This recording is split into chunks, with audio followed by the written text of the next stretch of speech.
Thèse 241.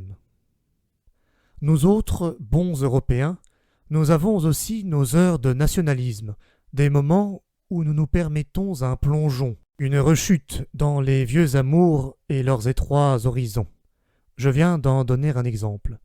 Nos heures d'exaltation nationale et de démangeaison patriotique, où nous nous laissons submerger par toute espèce de sentiments ataviques. Il se peut que des esprits plus lourds que les nôtres restent plus longtemps que nous sous l'emprise de ces émotions, et que là où il nous suffit de quelques heures pour triompher de ces sentiments, ils en viennent à bout les uns après 6 mois, les autres après la moitié d'une vie humaine, selon la rapidité et la vigueur de leur digestion, de leur métabolisme.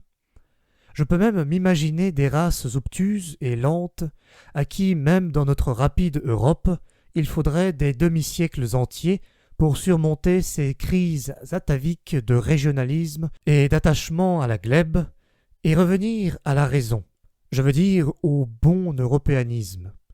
Et tandis que je me prends à rêver de ces possibilités, je suis brusquement le témoin d'une discussion entre deux vieux patriotes. Tous deux entendaient mal apparemment, et parlaient d'autant plus fort. Celui-là, disait l'un, fait autant de cas de la philosophie qu'un rustre ou un blanc-bec d'étudiant. Il n'en a encore aucune idée. Mais qu'importe, aujourd'hui. Nous sommes à l'âge des masses, et les masses s'aplatissent devant tout ce qui a un caractère de masse. Ainsi en politique. Un homme d'État leur dresse-t-il une nouvelle tour de Babel, quelque monstrueux empire d'une monstrueuse puissance? Ils le tiendront aussitôt pour grand.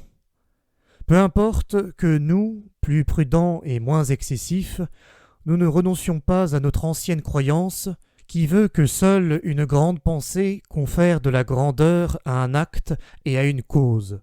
Supposons qu'un homme d'État mette son peuple dans une situation qui l'oblige à faire cette grande politique pour laquelle la nature l'a mal doué et mal préparé, et qu'il lui faille sacrifier ses anciennes et sûres vertus au profit d'une douteuse médiocrité. Supposons qu'un homme d'État condamne son peuple à faire de la politique, tout court, alors que jusque-là il avait mieux à faire et mieux à penser, et qu'au fond de son âme il n'a pu surmonter sa prudente aversion à l'égard de l'agitation, du vide et des bruyantes querelles des nations vraiment politiciennes.